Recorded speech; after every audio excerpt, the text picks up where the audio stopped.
A'udzu billahi minasyaitonir rajim. Bismillahirrahmanirrahim. Alhamdulillahi rabbil alamin wa bihi nasta'inu ala umuri dunya waddin. Assalatu wassalamu ala nabiyyina Muhammadin sallallahu alaihi wasallam wa ala alihi wa ashabihi wa man tabi'ahum bi ihsanin ila yaumiddin. Amin ya rabbal alamin. Assalamualaikum rekan-rekan sekalian yang berbahagia. Alhamdulillah pada kesempatan yang sangat bagus ini kita bisa ketemu lagi ya, melanjutkan kajian ringan kita, ngobrol santai kita, cerita ringan kita seputar Quran, seputar tafsir, seputar hadis dan Islam secara umum. Semoga hidup kita, rezeki kita, keluarga, saudara, sahabat, teman-teman, lingkungan semuanya bermanfaat dan berkah, menyelamatkan dan membahagiakan kita fid dunya wal akhirah. Wa ta'awanu 'alal birri wat taqwa wa la ta'awanu 'alal itsmi wal 'udwan. Amin ya rabbal alamin. Nah, rekan-rekan sekalian, yang lalu sudah saya ceritakan bagaimana Allah itu mengatur kehidupan ini dengan sebuah hukum yang disebut dengan hukum alam atau sunnatullah atau kausalitas, ya. Itulah takdir namanya. Jadi takdir itu adalah aturan yang sudah ditetapkan oleh Allah, ya. Dan manusia lantas diberi kebebasan untuk memilih takdir yang baik atau takdir yang buruk, ya. Tidak hanya di akhirat kelak itu adalah pilihan, surga neraka itu adalah pilihan, ya, tetapi dalam kehidupan dunia ini pun itu pun juga pilihan. Manusia diberikan kebebasan, ya, kehendak bebas untuk menentukan jalan hidupnya sendiri. Nah, rekan-rekan sekalian, tentu saja tidak ada satupun makhluknya yang bisa keluar dari hukum alam itu. Tidak ada yang bisa keluar atau lepas dari sunnatullah itu. Karena itu sudah takdir Allah gitu. Sudah ketentuan Allah yang harus dilalui, yang harus dijalani oleh manusia itu. Dan manusia diberi kecerdasan, akal pikiran, dan juga tuntunan berupa Al-Quran, juga Nabi sebagai teladan, ya. Karena kita manusia, Nabi pun dihadirkan oleh Allah dari bangsa manusia, sehingga bisa dicontoh, sehingga bisa diteladani bagaimana jalan keselamatan, kesuksesan, kebahagiaan itu. Dan juga lantas manusia bisa menghindari bagaimana jalan celaka, jalan kegagalan, dan jalan kesengsaraan di dunia wal akhirah itu. Nah, rekan-rekan sekalian, kaitannya dengan jin, ya. Kaitannya dengan jin, kemudian iblis, ya, setan gitu. Terutama kemarin ketika kita membahas tentang jin Nabi Sulaiman, ya. Nabi Sulaiman itu orang Palestina, ya, yang wafat di Palestina, ya. Memang dia keturunan dari Bani Israel. Wawaritha Dawuda wawaritha Sulaimana Dawud. Jadi mewariskan kepada Sulaiman siapa Daud. Jadi Daud mewariskan kepada Sulaiman. Yakni ayahnya Daud itu seorang nabi dan rasul juga, kemudian diwariskan kepada Nabi Sulaiman. Nabi Sulaiman itu wafat sekitar 950-an, tahun 950-an sebelum Masehi, ya. Jadi sekitar 1000 tahun sebelum Masehi. Kalau acuannya sekarang 2020 berarti sekitar 3000-an tahun lalu. Jadi 3000-an tahun yang lalu itu Nabi Sulaiman itu hidup, ya. Beliau adalah seorang raja, ya, sekaligus rasul gitu, ya. Kalau sekarang ya presiden gitu. Pada saat itu beliau adalah raja. Dan tentu saja rekan-rekan sekalian, kehidupan Nabi Sulaiman pun itu tentu saja tidak bisa keluar dari sunnatullah. Artinya juga mengikuti hukum Allah, sunnatullah, kausalitas itu, ya. Kenapa? Bumi saja itu baru terbentuk itu ya sekitar 4,5 atau 4 miliaran tahun yang lalu. Bangsa manusia itu ada sekitar di muka bumi ini 2 juta tahun yang lalu. Sementara manusia modern itu manusia yang berkecerdasan ya, bukan manusia primitif, bukan manusia purba ya. Itu ada yang mengatakan 160 tahun yang lalu, jenis-jenisnya tentu saja. Ada yang mengatakan 60 tahun yang lalu, 60 ribu tahun yang lalu, ada yang mengatakan 160 ribu tahun yang lalu, ada juga yang mengatakan 100 ribu tahun yang lalu. Kita ambil rata-rata, manusia modern itu baru ada di muka bumi sekitar 100 ribu tahun yang lalu. Itu baru ada ya manusia modern itu. Ya artinya sudah mulai bercocok tanam, beternak gitu. Mulai otak prefrontal cortexnya atau otak depannya, otak rasionalnya, otak logikanya yang tidak dimiliki oleh binatang yang lain, itu memang berkembang seiring perjalanan waktu. Nah, ya jadi sekitar 100 ribu tahun yang lalu. Sementara Nabi Sulaiman itu baru 3.000 tahun yang lalu, atau sekitar 1.000 tahun sebelum Masehi, sebelum kelahiran Isa atau Yesus itu. Jadi rekan-rekan sekalian, Nabi Sulaiman itu ya sudah termasuk manusia modern gitu kan, baru 3.000 tahun yang lalu. Ya. Jadi tentu saja hukum-hukum alam itu memang sudah ajak ya. Bumi saja itu baru sudah terbentuk sekitar 4 miliar tahun yang lalu. Ya, jadi hukum-hukum alam, gravitasi dan lain seterusnya dan lain sebagainya itu sudah ada gitu ya. Nah, sekali lagi rekan-rekan sekalian, jin Nabi Sulaiman itu sering dijadikan kambing hitam, ya, sering dijadikan mitos-mitos, kelenik-kelenik, ya, dalih magis gitu, orang bisa berinteraksi dengan jin, orang bisa melihat jin. Itu sering biasanya Nabi Sulaiman yang dijadikan kambing hitam, seperti seorang profesor yang saya ceritakan kemarin itu, ya, dia mengatakan, oh Nabi Sulaiman bisa kok, gitu, ya, inilah namanya seorang sarjana ya mengatakan nalar syaitoni namanya. Jadi nalar syaitoni itu dia bernalar tapi berdasarkan khayalan, dicantol-cantolkan kepada nabi gitu ya. Lah, jadi rekan-rekan sekalian, sekali lagi Nabi Sulaiman, jin Nabi Sulaiman itu sering dijadikan kambing hitam untuk mitos ya, untuk pembodohan ya, untuk aksi tipu-tipu ya, untuk membuat umat ini terpuruk gitu, jauh dari sains dan Al-Quran.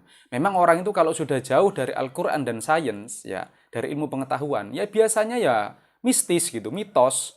Bagaimana akalnya bisa menemukan referensi yang betul kalau dia tidak membaca Quran, dia tidak membaca ilmu pengetahuan, tidak memahami hasil penelitian sains misalkan. Ya sudah, akalnya itu ngarang-ngarang sendiri. Ya larinya ke mitos, kelenik gitu ya.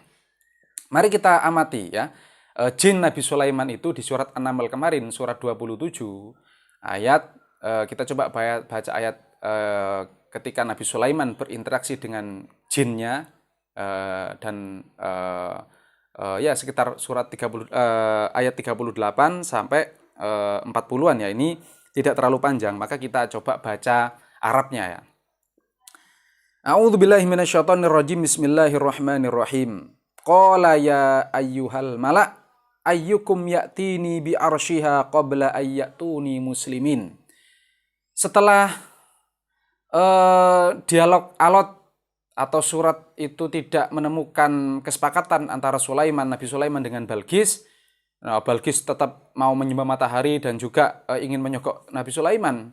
Akhirnya terpaksa Nabi Sulaiman memeranginya ya. Kemudian Nabi Sulaiman itu kumpul kepada al-mala', yakni para pembesarnya. Ya ayyuhal mala', yaitu para menterinya kalau sekarang. Hei para menteri, hei para pembesar. Ya, ayyukum ya'tuni bi arsyiha qabla ayyatuni muslimin. Ayyukum ya'tini bi arsyiha. Siapa di antara kalian yang bisa menaklukkan singgasana Balqis itu sebelum mereka datang ke sini menyerah? Jadi sebelum menyerah, siapa ya kalian yang bisa menaklukkan? Nah, itu tantangan Nabi Sulaiman kepada para pembesarnya itu, termasuk jin-jinnya itu, para pembesarnya itu ya.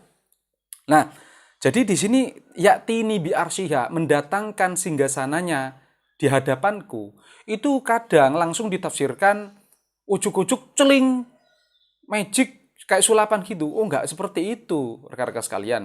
Ya'tini bi arsyiha qabla ayyatuni muslimin itu adalah maknanya siapa di antara kalian yang bisa menaklukkan istana Ratu Balkis itu sebelum ia datang dalam keadaan menyerah. Itu seperti itu terjemahannya gitu ya. Kemudian dijawab di ayat 39-nya. Qala ifritun minal jin ana atika bihi qabla an taquma min maqamik wa inni alaihi laqawiyyun amin. Ya. Kemudian ifrit minal jin, ifrit dari golongan jin. Perhatikan ini redaksinya. Ifrit dari golongan jin menjawab, aku bisa mendatangkan singgasananya di hadapanmu wahai Sulaiman qabla an taquma min maqamik, sebelum engkau beranjak dari tempat dudukmu. Ini janjinya ifrit. Ya. Perhatikan di sini redaksinya bukan jinnu ifritin, tetapi ifritun minal jin. Jadi ifrit dari jin, dari golongan jin, yakni manusia dari golongan jin. Perhatikan redaksinya ya. Di depan sudah jelas Nabi Sulaiman mengatakan, ya ayuhal malak, wahai para pembesar, siapa di antara kalian yang bisa menaklukkan istana Balkis itu sebelum mereka datang ke sini dengan keadaan menyerah? Kemudian dijawab oleh ifritun minal jin. Jadi ifrit itu yaitu salah satu pembesarnya Nabi Sulaiman itu, salah satu menterinya, salah satu pembesarnya Nabi Sulaiman itu. Jadi bukan jin goib metafisik antah berantah, tidak. Sudah jelas di depan, hei para pembesar, siapa di antara kalian yang mampu mendatangkan istana Bilqis itu? Qala ifritun minal jin. Kemudian dijawab ifritun minal jin. Jadi ifrit minal jin itu adalah salah seorang pembesarnya Nabi Sulaiman. Bukan jin gaib antah berantah, enggak. Dia adalah orang pembesar, ya. Nah, redaksinya juga bukan jin ifrit yang memang biasa umum terjadi di masyarakat, itu jin ifrit, rekan-rekan sekalian, ya. Padahal redaksi Qur'annya ifritun minal jin. Jadi ifrit dari golongan jin. Ingat, jin itu kemarin apa? Dia bisa menunjuk sekelompok orang, ya kan? Makna asalnya adalah apapun yang tertutup oleh indera, itu adalah jin. Ya. Artinya apa? Ifrit itu disebut jin karena dia pembesar. Nah, karena dia pembesar, biasanya para pembesar itu, menteri misalkan, itu ada identitas dirinya yang tersembunyi. Ya kan? Yang tidak gampang diakses oleh masyarakat awam, yang tidak gampang diakses atau diketahui oleh rakyatnya atau umatnya atau masyarakatnya. Maka dia disebut jin, para pembesar itu. Ya. Tertutup identitasnya itu, skillnya, ilmunya gitu, tertutup. Jarang ketemu dengan rakyatnya. Jadi tertutup, makanya ifrit minal itu disebut minal jin. Ya. Sekali lagi bukan jin ifrit. Bukan ya? Nah, kemudian selanjutnya qala alladzi indahu ilmun minal kitab ana atika bihi qabla ayyartadda ilaika tarfuk. Kemudian salah seorang pembesar yang lain itu menjawab, mengatakan, Nabi Sulaiman, aku bisa menaklukkan istana Ratu Balqis itu qabla ayyartadda tarfuk. Sebelum matamu berkedip, aku bisa menaklukkan istana Ratu Balqis itu sebelum matamu berkedip. Kata orang yang indahu ilmul kitab itu, yaitu ilmu kitab, ilmu tentang ilmu-ilmu pengetahuan tentang teknik sipil, ya, tentang militer gitu. Artinya apa? Ini bukan berarti terus sebelum Nabi Sulaiman ketip, mari ngono istananya Ratu Bilqis langsung ada di depan, bukan seperti itu. Ya, maksudnya dia mengatakan, aku bisa menaklukkan istana Ratu Bilqis itu sebelum matamu berkedip. Artinya dia mengatakan, aku bisa menaklukkan istana Ratu Bilqis itu lebih cepat daripada ifrit. Aku lebih canggih daripada ifrit. Ketika ifrit mengatakan, aku bisa menaklukkan, mendatangkan istana Balqis sebelum kamu beranjak dari tempat dudukmu, nah dijawab oleh para pembesar yang lain yang mungkin lebih canggih ini, ya, skillnya, ilmunya, teknologinya lebih canggih, mengatakan aku lebih cepat menaklukkan istana Ratu Bilqis daripada ifrit itu. Qabla ayyartadda tarfuk, sebelum matamu berkedip. Jadi itu intinya adalah dia bisa lebih cepat, bisa menjanjikan, bisa lebih kredibel daripada ifrit itu. Ya. Kemudian falamma ra'ahu mustaqirran 'indahu qala hadza min fadli rabbi. Ada falamma ra'ahu, maka ketika Sulaiman melihat istana Bilqis itu ditaklukkan gitu maksudnya. Maksudnya Nabi Sulaiman berada istana itu mustaqirron, yaitu ditaklukkan gitu, bukan kok ujug-ujug celing habis itu kayak sulapan gitu. Enggak seperti itu tentu saja. Ya, langsung ting centing, tahu-tahu istananya Bilqis, enggak seperti itu. Falamma itu menunjukkan di situ ada proses yang tidak cepat, yang tidak instan. Sama seperti kun fayakun, ya. Idza arada syai'an ayyaqula lahu kun fayakun. Allah mengatakan ketika dia berkehendak menciptakan alam semesta ini, misalkan dia cukup mengatakan kun fayakun. Jadi kun jadilah, fayakun maka jadilah. Di situ juga menggunakan huruf fa yang di situ melambangkan proses gitu. Ya. Di ayat yang lain misalkan semesta ini fi sitati ayyam, diciptakan oleh Allah kalau secara letterleknya itu 6 masa gitu. Jadi tidak celing gitu. Artinya selalu di dalam proses. Termasuk juga penaklukan istana Bilqis oleh Sulaiman itu, oleh para pembesarnya Nabi Sulaiman itu, dia juga melalui proses yang tidak cepat instan gitu, yang tidak seperti yang biasa dibayangkan itu, yang kayak sulapan itu ya, tentu saja tidak seperti itu rekan-rekan sekalian. Nah, jadi kesimpulannya adalah jin Nabi Sulaiman adalah ya ayyuhal mala itu tadi, yaitu para pembesarnya Nabi Sulaiman itu, yang dia disebut jin karena jin itu ingat apapun yang tertutup, identitasnya, ilmunya, skillnya, rencana-rencananya itu tertutup dari rakyat biasa. Ya, apalagi pada saat itu tidak ada internet, ya. Akses informasi itu terbatas. Ya, sehingga wajar kalau dia disebut dengan jin, ifritun minal jin.